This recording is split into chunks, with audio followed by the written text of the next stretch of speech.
বিয়ের ৭ মাস কেটে গেছে, কিন্তু সেই স্বপ্নময় জীবনের জায়গায় এখন একাকিত্ব, নিঃসঙ্গতা আর একরাশ অজানা ভাবনার ছায়ায় এসে ঢেকে আছে আমার শ্বশুরবাড়ির চারপাশ। আমি জানতাম না, বিয়ের অল্প কিছুদিন পরেই আমার স্বামী বিদেশ চলে যাবে। জানলে হয়তো আমি এই বিয়েটা করতাম না। কারণ এই বাড়িতে শ্বশুর-শাশুড়ি কেউ নেই, নেই কোনো আত্মীয়স্বজনের আনাগোনা। কেবল আমি আর ঘরের দেয়ালে ঝুলে থাকা কিছু প্রেমের হাসি।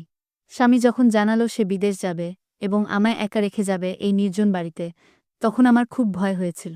আমি তাকে বলেছিলাম, ছোটখাটো একটা ব্যবসা শুরু করো। তুমি যদি আমার পাশে না থাকো, তাহলে এই বাড়িতে আর তো কেউ নেই, কিভাবে থাকব? কিন্তু সে একগুঁয়ে ছিল। বলল, এই দেশে কষ্ট করে বড় কিছু করা যায় না। আমি বিদেশে গেলে অনেক ইনকাম করতে পারব, আমাদের ভবিষ্যৎ অনেক সুন্দর হবে। আমি চুপ করে গিয়েছিলাম, তবে তার চোখে ছিল কিছুটা আক্ষেপ আর কিছুটা স্বপ্ন। সেই সময় সে আমাকে আশ্বস্ত করল, তোমার চিন্তা করতে হবে না। তুহিন তো তোমার ছোট ভাই, সে আমাদের বাড়িতে এলে এই বাড়ির খেয়াল ও তোমার দেখাশোনা করতে পারবে।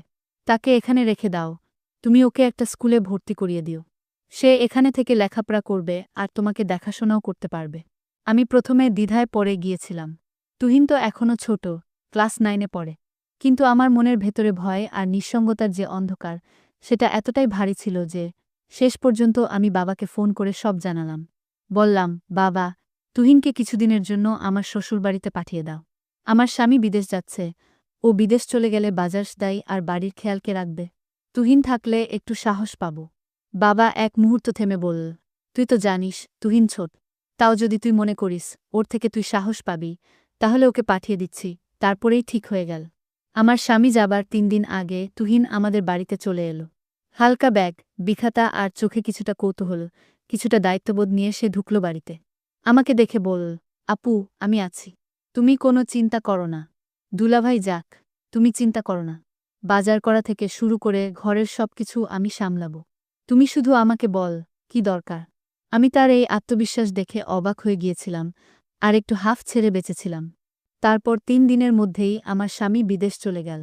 ভোরবেলা বাসস্ট্যান্ডে ওকে বিদায় দিয়ে এসে আমি আর তুহিন পাশাপাশি হাঁটছিলাম, যেন জীবনের নতুন এক অধ্যায় শুরু হচ্ছে। প্রথম 2-3 দিন সবকিছু বেশ স্বাভাবিক লাগছিল। তুহিন নিয়ম করে স্কুলে যায়, এসে আমার জন্য কিছু বাজার করে আনে, ঘরের কাজেও সাহায্য করে। ওর মধ্যে একটা পরিণত ভাব আমি খেয়াল করছিলাম, যদিও সে ছোট, তবু যেন কথাবার্তায় একটা নির্ভরতা ছিল। কিন্তু তারপর ধীরে ধীরে কিছু ছোটখাটো অদ্ভুত জিনিস খেয়াল করতে থাকলাম, যেগুলো শুরুতে গুরুত্ব দিইনি। যেমন ঘরের দরজাগুলো একটু খোলা থেকে যায়, আমার ব্যবহৃত জিনিস এক জায়গার জিনিস অন্য জায়গায় রাখা, একটুও এদিক ওদিক। কিংবা তুহিন মাঝে মাঝে অদ্ভুতভাবে তাকিয়ে থাকে আমার দিকে। আমি ভাবি, ও তো ছোট ভাই, হয়তো কল্পনায় কিছু ভাবছে বা হয়তো কেবল চিন্তিত হয়ে আছে।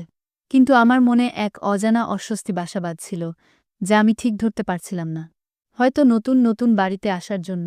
তবে একদিন এমন কিছু ঘটল, যেটা আমাকে বাধ্য করল ভাবতে, তুহিনের এই বাড়িতে আসা কি শুধু আমার দেখাশোনা করার জন্য, নাকি এর আড়ালে লুকিয়ে আছে কোনো অদৃশ্য রহস্য। স্বামী যখন বিদেশ বাড়ি জমালো, তখন মনের ভেতরটা এক অদ্ভুত শূন্যতায় ডুবে গেল, যেমন কেউ হঠাৎ পায়ের নিচ থেকে মাটি সরিয়ে নেয়। বাড়ির প্রতিটি দেয়ালে, জানালায়, এমনকি রান্নাঘরের টিনের ছাদের শব্দেও নিঃসঙ্গতার ছায়া বসেছিল। কিন্তু তুহিন ছিল বলে সাহস পেয়েছিলাম, কারণ ও বলেছিল, আপু, তুমি একা নাও এই বাড়িতে, আমি আছি।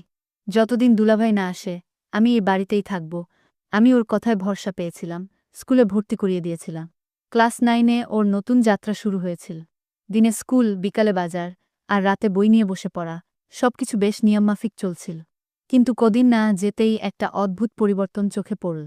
তুহিনের কথাবার্তা কেমন যেন গম্ভীর হয়ে গেল, ওর চোখে মুখে ছিল এক ধরনের অস্বস্তি, চিন্তার ছাপ। একদিন হঠাৎ সে বলল, আপু, আমি তো আসলে শুধু দুলাভাই যাওয়ার সময় তোমাকে সাহস দিতে এসেছিলাম, যাতে তোমার কোনো চিন্তা না হয়। এখন তো উনি চলে গেছেন, আমি বাড়ি চলে যাই। আমি থমকে গিয়ে বললাম, তুই তো নিজেই বলেছিলি, যতদিন দুলাভাই আসবে না, ততদিন তুই থাকবি, এই বাড়ির খেয়াল রাখবি। এখন হঠাৎ করে চলে যেতে চাস কেন? তুহিন একটু চুপ করে রইল, তারপর বলল, আপু, সত্যি বলতে এই বাড়িটা আমার ভালো লাগছে না। কেমন যেন অস্বাভাবিক লাগে, একা একা মনে হয়। মাঝে মাঝে মনে হয় কেউ যেন তাকিয়ে আছে, বা ঘরের বাতাস ভারী হয়ে যায়। আমি ওর দিকে অবাক হয়ে তাকিয়েছিলাম। তুই কি ভয় পাচ্ছিস? তুহিন বলল, ভয় না, কিন্তু একটা অস্বস্তি হয়, যেন সবকিছু খুব নিঃশব্দ আর অচেনা হয়ে গেছে। তাছাড়া দুলাভাই তো নেই, তুমি একা আছো।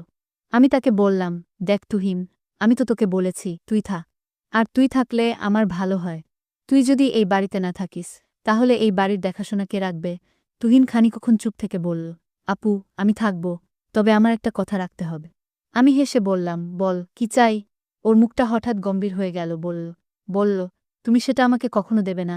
আমি অবাক হয়ে বললাম, তুই চাইবি আর আমি না দিব? এটা কি হয়? সে বলল, তাহলে শোনো, আমি এখনই বলবো না, পরে বলবো। আমি হেসে বললাম, আচ্ছা, পরে বলিস।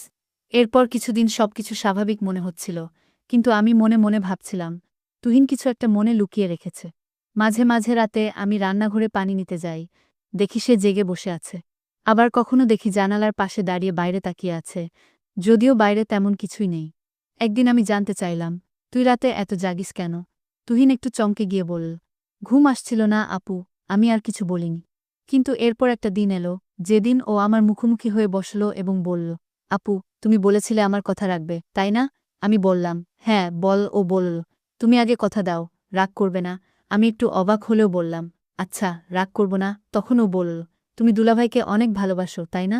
প্রশ্নটা শুনে আমি একটু থমকে গেলাম, তারপর বললাম, হ্যাঁ, স্বামীকে তো ভালোবাসতেই হয়। তুহিন মাথা নিচু করে বলল, আমি জানি, তুমি আমাকে সবসময় একজন আপনজনের মতোই দেখো। কিন্তু আমি একা এই বাড়িতে থাকতে থাকতে অনেক বিষয় নিয়ে দ্বিধায় পড়ে গেছি, যেগুলো হয়তো ঠিক না, কিন্তু আমি চাইলেও ধারণা থেকে নিজেকে সরাতে পারছি না। আমি গম্ভীরভাবে বললাম, তুই এখনই নিজেকে সামলে নে। তুই তো আমার ছোট ভাইয়ের মতো, আমাদের সম্পর্ক পবিত্র। তুই তো আমাকে ভুলভাবে ভাবতে পারিস না। তুহিন মাথা নিচু করে চোখ মুছল, বলল, আমি চেষ্টা করছি নিজেকে সামলাতে। মাঝে মাঝে দুলাভাইয়ের ঘরটা দেখে খুব শূন্য লাগে। আমি ওর পাশে বসে বললাম, দেখ তুহিন, আমাদের সম্পর্ক যেন সবসময় বিশ্বাস আর সম্মানের থাকে, এটাই সবচেয়ে জরুরি। সেদিন রাতটা সে নিজের ঘরে একা কাটাল। পরদিন আমি দেখলাম সে খুব নীরব হয়ে গেছে, স্কুলে গেলেও চুপচাপ, আমার সাথেও কম কথা বলে। বুঝতে পারছিলাম ওর মধ্যে একটা মানসিক দ্বন্দ্ব চলছে, কিন্তু আমি বুঝতে পারছি না তার মানসিকতা কি। তবে একদিন হঠাৎ সে আমার সামনে একটা পুরনো চিঠি নিয়ে এলো, বলল, আপু, এই চিঠিটা আমি তোমার আলমারির নিচে পেয়েছি। আমি অবাক হয়ে চিঠিটা খুললাম। সেটা আমার শ্বশুরের লেখা, যেখানে লেখা ছিল, এই বাড়িতে একটি পূর্ণ অভিশাপ আছে, যা প্রতি পুরুষ প্রজন্মে ফিরে আসে। এই ঘরের কেউ দীর্ঘদিন একা থাকতে পারে না, কিছু অদ্ভুত ঘটনা ঘটতে থাকে, যা মানুষকে মানসিকভাবে দুর্বল করে ফেলে। আমি চিঠিটা পড়ে কেঁপে উঠলাম। তুহিন বলল, আপু, আমি হয়তো তাই আজকাল অস্বাভাবিকভাবে ভাবছি। এসব হয়তো আমার নিজের ইচ্ছা নয়, বরং এই পরিবেশের প্রভাব। তখন আমি ওকে বললাম, তুই দোয়া পড়বি, মন শক্ত রাখবি। আমি তোকে কখনো একা ছেড়ে দিতে পারি না। সেই মুহূর্তে ভাবলাম, তুহিনের কথার পেছনে হয়তো শুধু মানসিক দ্বন্দ্ব নয়, এই বাড়ির এক গভীর রহস্য জড়িত। সেদিন সন্ধ্যাবেলায় স্কুল থেকে ফিরে তুহিন সরাসরি নিজের ঘরে চলে গেল। প্রতিদিন যেমন হাসিখুশি ছিল, স্কুলের গল্প শোনায়, সেদিন তার কিছুই ছিল না। দরজা খোলা রেখেই সে বিছানায় শুয়ে পড়েছিল। আমি তখন রান্নাঘরে নাস্তা বানাচ্ছিলাম। হঠাৎ মনে হলো, আজ যেন অদ্ভুত একটা নীরবতা পুরো বাড়ি জুড়ে, কেমন যেন থমথমে। আমি ওর ঘরের দরজায় দাঁড়িয়ে বললাম, তুহিন, কিরে, আজকে এত চুপচাপ কেন? শরীর খারাপ লাগছে? তুহিন চোখ বন্ধ করে হালকা স্বরে বলল, হ্যাঁ আপু, শরীরটা খুব খারাপ লাগছে, বিশেষ করে মাথাটা ভয়ানক ব্যথা করছে। আমি বললাম, চিন্তা করিস না, আমি তো আছি। একটু মাথায় মালিশ করে দেই, ওষুধ দেই, সব ঠিক হয়ে যাবে। ও কিছু বলেনি, চোখ বন্ধ রেখেই কেমন যেন স্থির হয়ে রইল। আমি আলমারি থেকে মাথা ব্যথার ওষুধ বের করে এনে এক গ্লাস পানি দিলাম। তুহিন না বলে সেটা খেয়ে নিল। আমি বুঝতে পারলাম, ওর সঙ্গে কোনো মানসিক চাপও লুকিয়ে আছে ওর মনের ভিতরে। তুহিন বলল, আপু, জানো, মাঝে মাঝে মনে হয় আমার মাথার ভেতর খুব ভারী হয়ে যায়, শুধু ব্যথা না, যেন কেউ ভিতর থেকে ডাকছে। অচেনা এক কণ্ঠস্বর। আমি অবাক হলাম, মানে? তুই কাকে বলতে চাচ্ছিস? তুহিন চোখ খুল না বলল, বুঝাতে পারি না, আমি ঠিক জানিও না কে।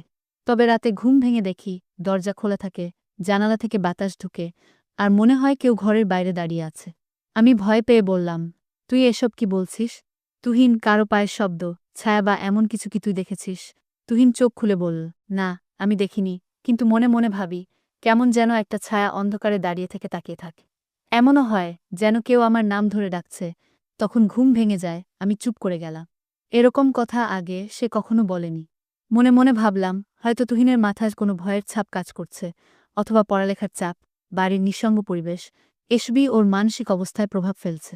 তারপর আবার মনে পড়ে গেল, তুহিন তো বলেছিল কিছু একটা বলবে আমাকে, যেটা এখনো বলেনি। আমি জিজ্ঞেস করলাম, তুহিন, শোনো, তুই তো সেদিন বলেছিলি যে আমার সঙ্গে একটা কথা বলবি, যেটা খুব গুরুত্বপূর্ণ। আমি এখনো শুনিনি, তুই বলিসনি কেন? তুহিন চোখ সরিয়ে জানালার দিকে তাকালো, বলল, সময় হলে বলবো আপু, এখন বললে হয়তো তুমি বুঝবে না। আমি বললাম, আমি তো তোকে কথা দিয়েছিলাম, রাগ করব না। তুই চাইলেই বলতে পারিস। তুহিন মাথা নিচু করে বলল, তোমার বিশ্বাস হারিয়ে ফেলতে চাই না আপু, সেই কারণেই বলিনি এখনো। আমি বুঝে গেলাম, তুহিনের মনে কিছু চলছে, হয়তো নিজের ভাবনা, মানসিক দ্বন্দ্ব বা অতীতের কিছু ঘটনা, যেটা সে বলতে চায় কিন্তু ভয় পাচ্ছে। আমি তখন আর জোর করলাম না, বললাম, আচ্ছা, সময় হলে বলিস। তবে নিজের মধ্যে পুষে রাখিস না, কষ্ট হয়। তোর সেটা আমিও বুঝি। তুহিন ধীরে ধীরে ঘুমিয়ে পড়ল। আমি ওর পাশে বসে চুপ করে ওর মুখের দিকে তাকিয়ে রইলাম।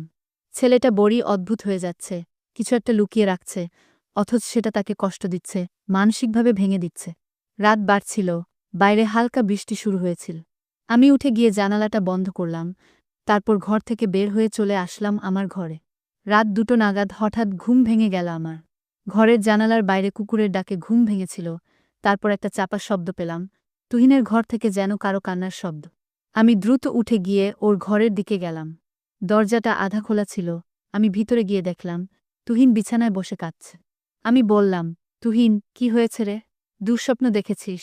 তুহিন মাথা নিচু করে বলল, আমি ঠিক আছি আপু, একটু কষ্ট হচ্ছিল, নিজের উপর খুব রাগ হচ্ছে। আমি ওর পাশে গিয়ে বসে বললাম, তুই একা কষ্ট পাবি না? আমি তোর বড় বোন, তোর কি হয়েছে? আমাকে বল। তুহিন আমার দিকে তাকিয়ে হালকা হাসল, তবে সেই হাসিতে ব্যথা লুকিয়েছিল। সে বলল, আপুর মতো কেউ পৃথিবীতে নেই, যাকে সব বলা যায়। কিন্তু সব বলা যায় না বলেই সবচেয়ে কাছের মানুষটাকেই কষ্ট দিই। আমি চুপ করে ওর কথা শুনলাম। যাই হোক, তুই তো জানিস আমি তোকে কত ভালোবাসি। আমি জানি আপু, তুই আমার মায়ের মতো, তুই আমার ভাইয়ের মতো। তুহিন চোখ বন্ধ করল, বলল, এই কথাটাই সবচেয়ে বেশি শক্তি দেয়, আবার কষ্ট দেয়। আমি তখন বুঝে গিয়েছিলাম, তুহিনের মনের ভেতরে এক ধরনের দোটানা চলছে, সময় হলে সে নিজেই বলবে, কিন্তু আপাতত ওকে সাহস আর আশ্বাস দিয়ে পাশে থাকতে হবে। নিজের তুহিনের কষ্টের গভীরতা বুঝতে পেরে আমি ওর পাশে বসে আর কিছু বললাম না। আমার বিশ্বাস, ও একদিন নিশ্চয়ই আমাকে সব বলবে, যখন নিজের সাহস জোগাতে পারবে। আপু, আসলে আমি তোমাকে যে কথাটি বলতে চেয়েছিলাম, সেটি হলো, আমি বাড়িতে থেকে চলে যেতে চাইছিলাম না, আমি বাড়িতে থেকে চলে যাওয়ার অভিনয় করছিলাম।